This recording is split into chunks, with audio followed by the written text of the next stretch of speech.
எத்தனையோ drama cinema orchestra நையாண்டிக்கிறகு எத்தனையோ இருக்குது.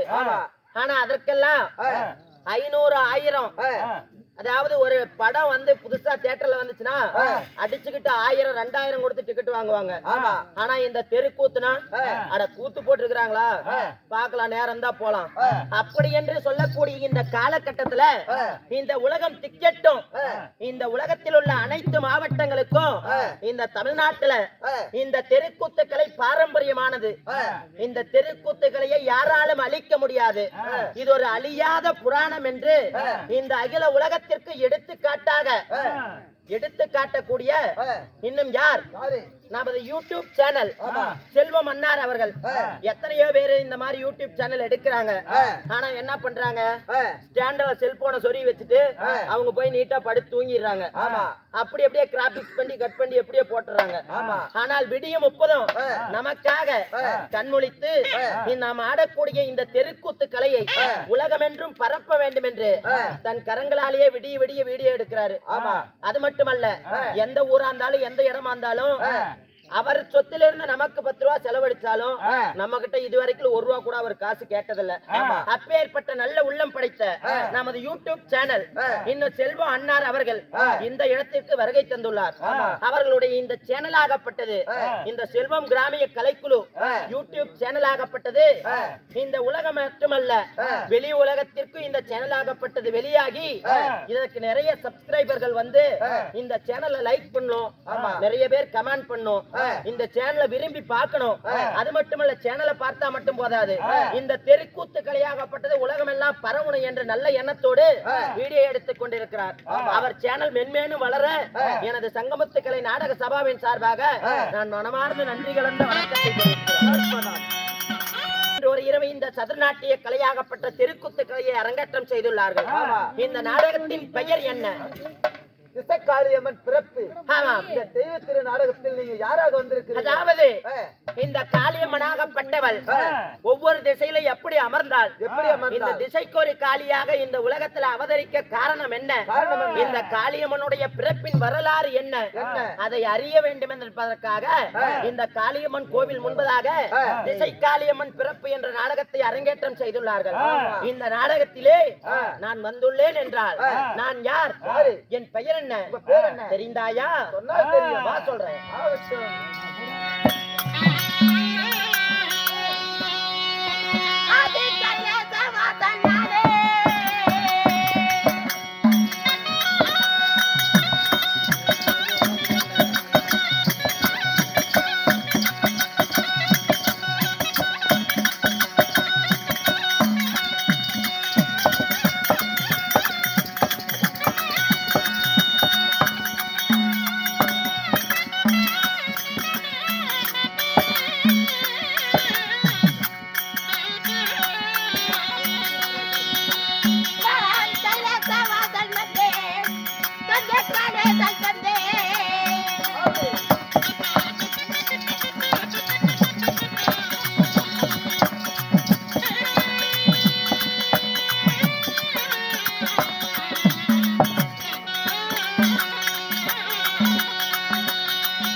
எப்படி தெரியுமா? ஆதி கைலேசவாசன், தில்லையில் நடினசீலன், திரிபுரம் எடுத்த நாயன், ஆமாம், பள்ளி மீது பார்வதிக்கு 4 வேதங்களை கற்றுத்தந்த நான் தான் உலகாலும் உத்தம பரமேஸ்வரன். உத்தம பரமசிவன் எம்பெருமான் சிவபெருமான் ஆதி கைலேசவாசன் தில்லையில் நடினசீலன் இப்படி சொல்லப்பட்ட எம்பெருமான் சிவபெருமான் நான் தான். சிவபெருமான் சொல்றீங்க. இந்த சிவபெருமான் பிறந்த ரகசியம் என்ன சாமி? நந்திக்காவலா, நான் சிவபெருமானாக இருந்தாலும் இந்த அகில உலகத்திலே இந்த சிவபெருமான் பிறக்க காரணம் யார்? எப்படி? யாரால் இந்த உலகத்தில் நான் பிறந்தேன்? எப்படி பிறந்தீங்க? பிறப்பின் வரலாறு தெரியுமா? ஆமா சாமி. விளக்கமாக கூறுகிறேன்.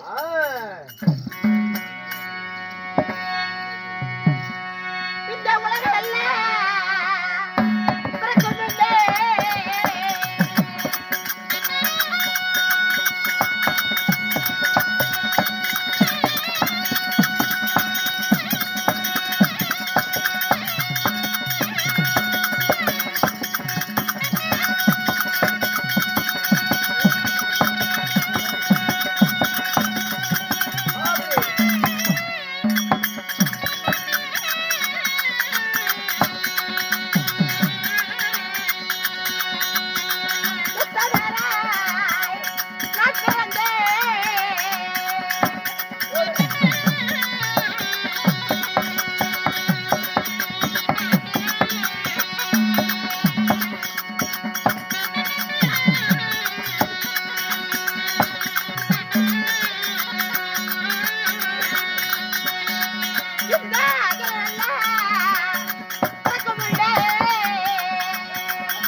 நந்திக்காவலா எப்படி தெரியுமா? எப்படிங்க? இந்த உலகம் பிறக்கும் முன்னே உத்தமராய் நான் பிறந்தேன். சரி. அகிலம் பிறக்கும் முன்னே ஆதிசிவனாக நான் பிறந்தேன். எப்படி தெரியுமா? பிறந்தேன்னு சொல்றீங்களே, அந்த பிறந்த ரகசியம் என்ன? அதாவது இந்த உலகம் எங்கோ ஒரே கடல் மயமாக காட்சியளித்தது. தண்ணீர் மயமாக இருந்தது. ஆமாம். அந்த கடலிலே மிகப்பெரிய ராட்சத அலைகள். ராட்சத அலைகள் எப்படி தெரியுமா? எப்படி? ராட்சத அலைகள் ஒன்றோடு ஒன்று அதாவது சண்டை போடுவது போல மோதிக்கொண்டது. ஓ, இரு அலைகளும் ஒன்று சேர்ந்தது. அப்படி ஒன்று சேரும் பொழுது அகார முகார ஓம்கார மந்திரம் ஒலித்தது. அந்த ஓம்கார மந்திரத்தில் யாரு? உமையவள் பார்வதி பெண் பிறந்தாள். சரிங்க. அந்த பார்வதி பெண் பிறந்த உடனே மீண்டும் ஓம் என்ற ஓசை அடங்கவில்லை. ஆமா. பின்பு யார் பிறந்தார் தெரியுமா? யாரு? எம்பெருமான் ஸ்ரீமந்த கண்ணன் நரன் நாராயணமூர்த்தி பிறந்தார். சரி. அதற்கு அடுத்ததாக இந்த உலகையாள முத்தம பரமேஸ்வரன் நான் பிறந்தேன். சரி. பிறந்த உடனே பார்வதியை பார்த்த உடனே பெண்ணே தேவி என்று கட்டி அணைக்க ஓடினேன். அவள் எப்படி பிறந்தாள் தெரியுமா? எப்படி? அவளோ நெற்றிக்கண்ணோடு முக்கண்ணோடு பிறந்தாள். சரி. பெண்ணே தேவி என்று ஓடி அணைக்க பார்த்ததும் ஒரு ஆணவனுக்கு இவ்வளவு ஒரு அகங்காரமா? நம்மால் படைக்கப்பட்டவன் இவனுக்கு இவ்வளவு ஒரு திமிரா என்று நெற்றிக்கண்ணை திறந்த உடனே என்னை எரித்து சாம்பலாக்கி விட்டாள். உமா மகேஸ்வரி. சரி. அப்படி சாம்பலாக்கிய உடனே மைத்துனனாகப்பட்ட யார்? ஸ்ரீமந்த கண்ணன் பார்த்தார். பெண்ணுக்கு பெருமைதான் முக்கியம். ஆமா. பொறுமையாக இருந்தால்தான் பெருமையோடு வாழ முடியும். தங்கா, பெண்ணுக்கு பொறுமை வேண்டும். இவ்வளவு கோபம் ஆகாது. அதனால் ஆத்திரக்காரனுக்கு அறிவு மட்டு. ஆமா. பொறுமையாக இருப்பவன் தான் இந்த பூலகத்தை ஆள முடியும். ஆமா. அதனால நீ பொறுமையாக இரு என்று மீண்டும் என்னை பிறக்க வைத்தார்கள். உடனே அவர்களை பார்த்து நான் தலை தெறிக்க ஓடினேன். மைத்துனா, உனக்கு என்ன? அதாவது எங்களை பார்த்தால் ஏன் என்ன உனக்கு இந்த பயம் என்று என்னை கேட்ட பொழுது, இதோ உன் தங்கையாகப்பட்ட உமா பார்வதியோ நெற்றி கண்ணோடு பிறந்தவள். ஆமா. அவளுக்கு எந்த நேரம் கோபம் வரும், எந்த நேரம் என்னை சுட்டெரிப்பாள் என்று தெரியாது. ஆமா. அந்த காரணத்தினால் நான் அவள் முன்னே ஒரு நொடி கூட நிற்க மாட்டேன் என்று கூறினேன். மைத்துனா, அந்த உமா சக்திக்கேத்த கணவன் நீதான். அந்த உமா பார்வதிக்கேத்த பரமேஸ்வரனும் நீதான். அதனால உன்னை தவிர வேற ஒரு ஆணவனால் அவளை மணக்க முடியாது என்று அவளையே திருமணம் செய்து கொள்ள வேண்டும் என்று சொன்னார்கள். உடனே இந்த நெற்றிக்கண் தானே உனக்கு இடைஞ்சலா இருக்குது, இந்த நெற்றிக்கண்ணை எடுத்து உனக்கே வைக்கிறேன் என்று சொன்னார். உடனே அந்த நெற்றிக்கண்ணை எடுத்து எனக்கு வைத்தார்கள். அன்றைய நாள் முதல் நான் முக்கண் படைத்த பரமேஸ்வரன் என்று எனக்கு பெயர். ஓஹோ, முக்கண் படைத்த பரமேஸ்வரன். அப்படி முக்கண்தாரியாக முக்கண் படைத்த பரமேஸ்வரனாக நான் இருந்தாலும் அந்த நெற்றிக்கண்ணை எடுத்த இடத்திலே என் மனைவியாகப்பட்டவளுக்கு ரத்தம் எல்லாம் ஆறாக ஓடியது. உடனே பார்த்தேன், என் கட்டை விரலால் அவள் நெற்றியில் வைத்து அழுத்தி பிடித்தேன். சரி, அப்படி அழுத்தி பிடித்த உடனே அந்த ரத்தம் எல்லாம் ஒரே இடத்திலே உறைந்து ஒரு திலகம் போல காட்சியளித்தது. அதனால் தான் அன்றைய நாள் வரை, இன்றைய நாள் முதல் அன்றைய நாள் வரை, அதாவது ஒரு பெண்ணாகப்பட்டவளுக்கு திருமணம் என்று ஒன்று நடந்தால் மங்கையர் திலகம் வைப்பார்கள், நெற்றி திலகம். ஓஹோ, இது மங்கை பட்டு மேல வைக்கிறது கங்கை பட்டு. ஆமா, சரி சரி. இப்படி 2 வாக்குப்பட்டு வைப்பார்கள். ஆமா, அந்த பொட்டை பார்த்தாவே கண்டுக்கலாம், இது கல்யாணம் ஆன பெண்ணு, இது கல்யாணம் ஆகாத பெண்ணுன்னு. ஆமா, அப்படி அவளுடைய நெற்றி திலகமாக மாற்றி அமைத்தேன். அப்படி திலகமாக மாற்றி அமைத்த உடனே கைலை மலையிலே உயிலாக நாங்கள் சரி வாழ்ந்து வந்தோம். அப்படி கைலங்கிரியிலே வாழ்ந்து வந்தாலும் எங்களுக்கோ 2 பிள்ளைகள் பிறந்தது. யார் யார்? அழகான பிள்ளை. முதலாக பிறந்தது ஆணை முகத்தோடு பிறந்த ஒரு பிள்ளை, என் தேவியாகப்பட்டவர். நான் கேட்டேன், எப்படி இந்த பிள்ளை யார் என்று கேட்டேன். இதுதான் பிள்ளையார் என்று என்னுடைய மனைவி கூறினார். சரி, அதனால் இதோ இந்த பிள்ளை யார் என்று கேட்கும் பொழுது பிள்ளையார் என்று சொன்னாய் அல்லவா, இன்றைய நாள் முதல் எப்பொழுதும் இவன் பிள்ளையாராகவே இருக்கட்டும் என்று பிள்ளையார் என்று பெயர் வைத்தோம். சரி, ஆணை முகத்தோடு 2 கரத்தோடு பானை வயிற்றோடு அமர்ந்திருக்கக்கூடிய விநாயக பெருமான் என்னுடைய முதல் மகன். இரண்டாவது பிள்ளையாகப்பட்டவர் 6 முகத்தோடு 6 சிரத்தோடு 12 கரத்தோடு 6 படை வீடு கொண்டவன் பாலமுருகன், தண்டாயுதபாணி, வெற்றி வேலன், வடிவேலன், முருகப்பெருமான் என்னுடைய 2வது பிள்ளை. சரி சாமி, உங்களுக்கு காலை முதல் மாலை வரை என்ன சாமி உங்களுக்கு தொழில்? நந்திக்காவலா நிறைய பேர் நினைக்கலாம், எப்படி பிள்ளையார் உலகத்துக்கு முதல் கடவுள்னு சொல்றாங்களே, அது எவ்வளவு தூரம் சாத்தியம் என்று நினைக்கலாம். எப்படி? அதாவது இந்த உலகத்தில் பிள்ளையார் தான் உண்மையான தெய்வம், முதற்கடவுள் என்பதற்கு ஒரே ஒரு உதாரணம். அதாவது ஒரு பசுமாடாகப்பட்டது சாணம் போட்டு இந்த காட்டுல போட்டுச்சுன்னா அடுத்த 8 மணி நேரத்துல அந்த சாணத்துல வண்டு புழு பூச்சிகள் வச்சிரும்.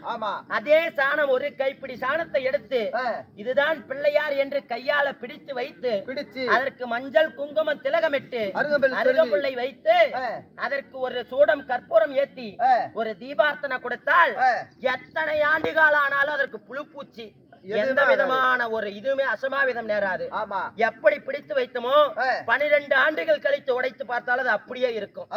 அதுதான் எப்படி தெரியுமா, சாஸ்திரங்கள் பொய்யானால் சாணத்தை பிடித்து பார் என்று சொல்வார்கள்.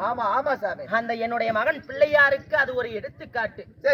அது மட்டுமல்ல, நான் எப்படி தெரியுமா 2011 நேத்திரங்கள் படைத்தவன். இந்த அகில உலகத்திலேயே என்னோடு சரிசமமாக நேத்திரம் படித்தவர்கள் எவருமே கிடையாது.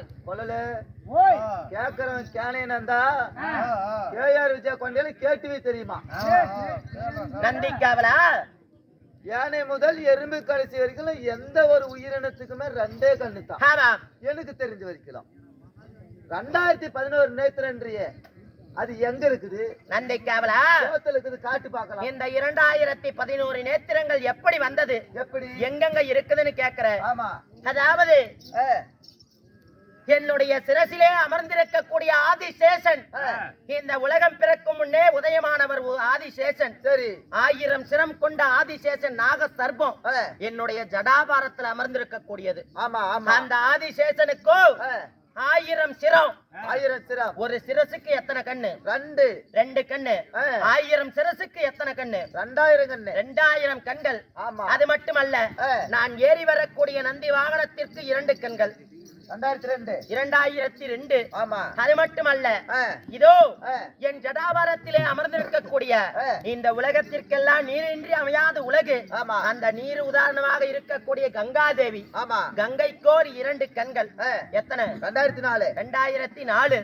அது மட்டுமல்ல, என்னுடைய உடலிலே சரிசமமாக இடவாகத்திலே அமர்ந்திருக்கக்கூடிய உமா சக்தி பார்வதாளுக்கோ 2 கண்கள். 2006. ஆமா. அது மட்டுமல்ல, அதாவது என்னோடு இருக்கக்கூடிய இந்த அதாவது புலி வாகனம், புலி தோல், இந்த புலி வாகனத்திற்கோ 2 கண்கள்.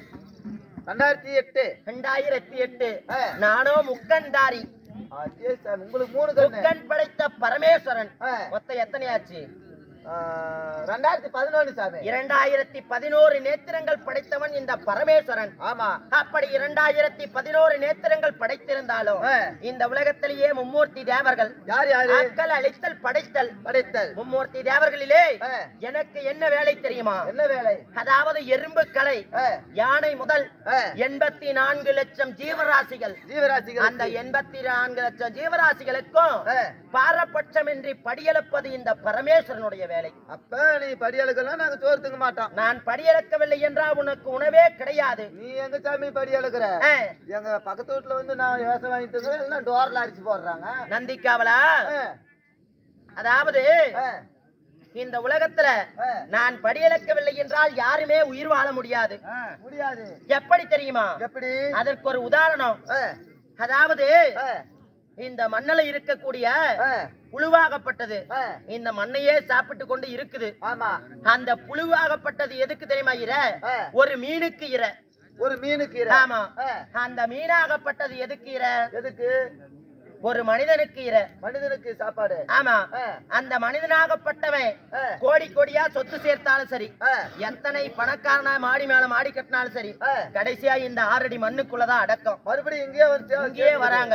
எங்க பிறக்கிறாரோ அங்கேயே தான் வந்து சேர்றாங்க. எத்தனை சொத்துக்கள் எத்தனை கோடி கோடியா வச்சிருந்தாலும் அதெல்லாம் கொண்டு போறது கிடையாது. அதனால எங்கிருந்து பிறக்கிறாயோ அங்கேயே தான் நீ போய் அடக்கமாகற. அதனால அனைத்து படைப்புமே என்னால் படைக்கப்பட்டது. அப்படியாக இருந்தாலும் எனக்கு என்ன வேலை என்று சொன்னேன் அல்லவா? இந்த பாரா உலகம் எங்கும் சீராய் படியளக்க கூடியது என்னுடைய வேலை. அப்படி இருந்தாலும் நான் படியளக்க செல்வதாக இருந்தால் என் பத்தினியாகப்பட்ட உமா பார்வதா. ஆமாம். அகத்திலே 1000 அவதாரம் கொண்டவள், யுகத்திலே 108 அவதாரம் கொண்டவள் சக்தி உமா பார்வதா என் இடபாகத்திலே சரி சமமாக அமர்ந்தவள். அந்த புறத்திலே அரண்மனையில் இருக்கிறார். அவரை ஓடோடி அழைத்து வர வேண்டும். ஓஹோ, சரிங்க. அவளை ஒரு வார்த்தை கூறிவிட்டு நான் பாரா உலகெங்கும் படியளக்க செல்ல வேண்டும். சென்று உடனே அழைத்து வர வேண்டும். அப்படி அழைத்து நந்திக்காவலனுக்கு நான் இடும் ஆணை. அப்படியே ஆகட்டும்.